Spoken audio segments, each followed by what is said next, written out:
உலகத்தில் ஒரே ஒரு பொருள் என்ன இருக்கு, அதிசயமாக இருக்கிறது. அந்த பொருள் எது? அது திருக்குரான் தான் அதிசயம்.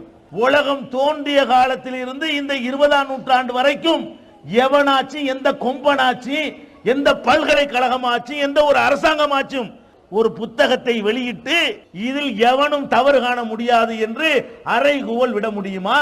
இது கடவுளின் வார்த்தையாக இருக்கிற காரணத்தினால் அவன் 1400 வருஷத்துக்கு முந்தி சொல்றான், இன்னைக்கு உள்ளதை மெய்ப்பிக்குது. குர்ஆன் எதை பேசினாலும் சரி, பேசாம இல்ல. சூரியனை பேசுகிறது, சந்திரனை பேசுகிறது, பூமியை பேசுகிறது, மழையை பேசுகிறது, தாவரங்களை பேசுகிறது, அவற்றுடைய செயல்பாடுகளை பேசுகிறது, எறும்பு தேனி என்று ஜீவராசிகளை பற்றி பேசுகிறது, இலைதலைகளை பற்றி பேசுகிறது, காற்றை பற்றி பேசுகிறது. எதை பேசினாலும் இந்த 20ஆம் நூற்றாண்டில் வாழ்கிற மேதை பேசுவானே அதை விட சிறப்பாக பேசுகிறது.